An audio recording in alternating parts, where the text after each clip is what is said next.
Hi everyone, Paul here. Today I wanted to show you how I set Martini studs. So first of all, here's my Martini stud holder, and it's an old number 30 hand piece, and you can see that I've made a few changes to it. So first of all, I notched the jaws of the Jacob's chuck all the way around like this, and then I ground a divot into the top of the Jacob's chuck. There you can see, right? And that gives room for this to grab the Martini stud and for it to clear the pavilion on the diamond.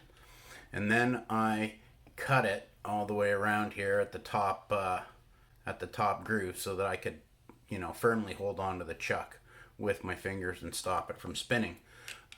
So anyways, here we go. So the first thing you want to do obviously is pre-polish your Martini setting before you set it. It just, lets you get in everywhere and get it nice and shiny. And then you want to set your Martini stud up in your Jacob's chuck and adjust it nicely. There you can see, you look down in there, and you have room because of that divot to clear the pavilion. So anyways, I'll tighten this sucker up in here. Also, of course, I should add the inside front corner of the Jacob's chuck. I burred that off a little bit, and then I polished it all inside so that when I grab my studs and tighten the chuck down on it, it doesn't, mark the hell out of them. And there it is. It's in there very secure. So then the next thing you should do if you're setting a diamond is you should check all the way around the girdle for a laser inscription, and this diamond had one, and so there I marked it with the magic marker so I don't accidentally set a prong over top of it. So next thing, you want to kind of check the fit, and you can see that the diamond sits just a teeny tiny bit above resting on the under gallery, and you do want the diamond to rest all the way on the under gallery. So then you look at it from the side and you kind of judge where that notch has to go, and then you proceed. So everybody sets these a little bit different. I use a setting burr. I'm going to show you how I do it. Anyways, I know by looking at it previously that notch needs to be right about there. So I'm going to just do that on all three prongs to the same height.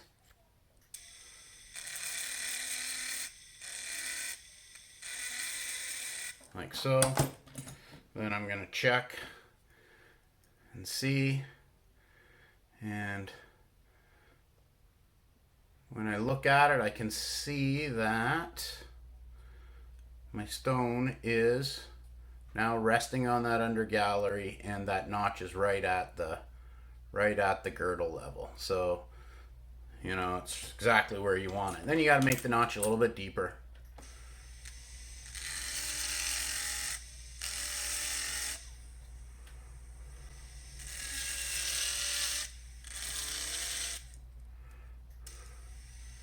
But maintain the same height. So notch a little bit deeper, but maintain the same height.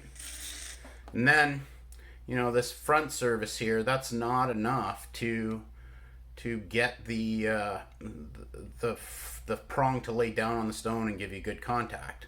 So you gotta then angle the burr out like this, put the flat on the top half of the prong.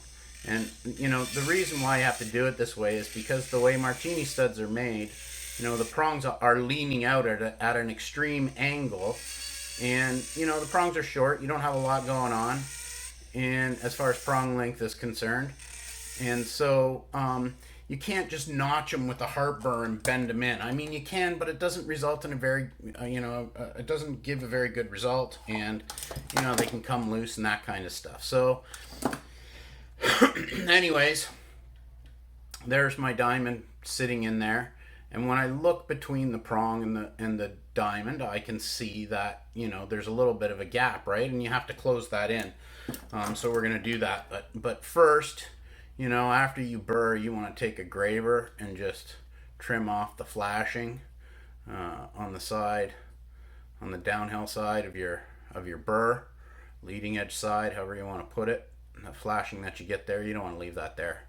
So you just trim that off. And then I start to bend the prongs in. So, you know, I use my parallel pliers, and you can see I've modified these ones a little bit. This side is a little bit longer. That's not really necessary, but I use these for pulling prongs back out of a ring to remove stones too. So that's why this side is a little bit longer, and this side has a little bit of an angle, so I can get right down to the bottom edge. And I grab the prong right there, and I give it a little bend. And I grab the prong all the way down there. As you can see, give it a little bend. And a little bend. Okay. Then I put the diamond in, and I see how it's going, and it's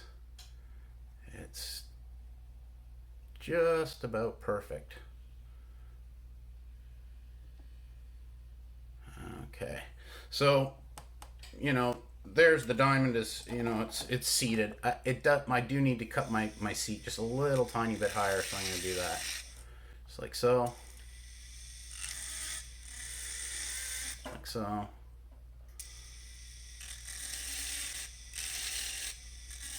And so. Check it again.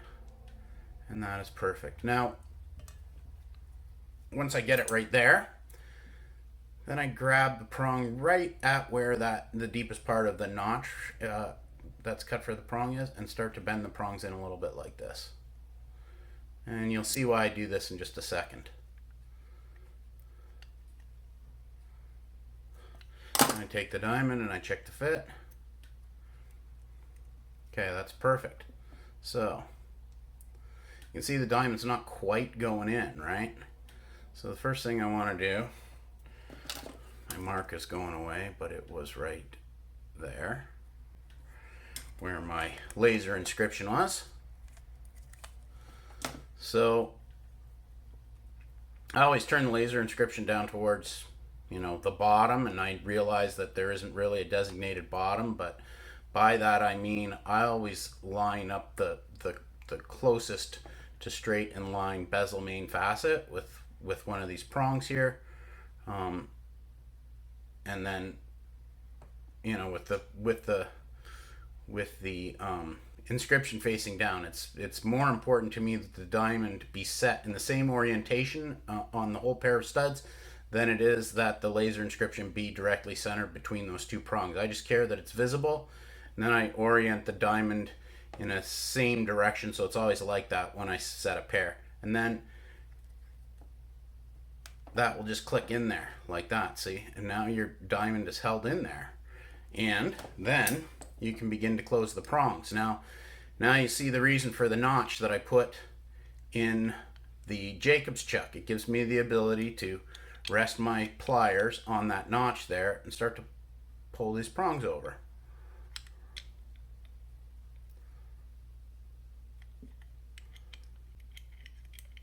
Like so. And if you're curious too, the pliers that I'm using are Knipex. These are parallel action pliers, and you can adjust how much they open, and they're really awesome pliers.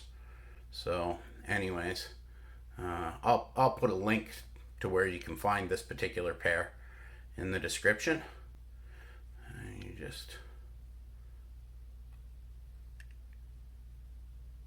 keep closing them in like so. And once you get, you know, really close and you know the diamond is definitely not going to shift, you can just pull one of those prongs all the way down, all the way down, all the way down, and that's it. They're in there. Just check a little bit, make sure that the prongs didn't get raised up a little bit by closing down the opposite prong. That's it, it's set. Then I take a Moore's disc, you could use a file or whatever, and I buzz that corner point off of the top of the Martini setting prong there. Just buzz that down a little bit flat. So then it looks like that. Then I take my cup burr, and the cup burrs I use are 411 CT. It's a fast cut, twin cut cup burr with this cone shaped cup on it and a double slot for the metal to clear out. And you'll see how fast these trim prongs down.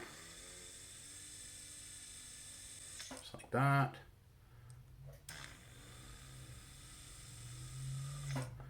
These cup burrs are just way better than the standard old Bush 77B style.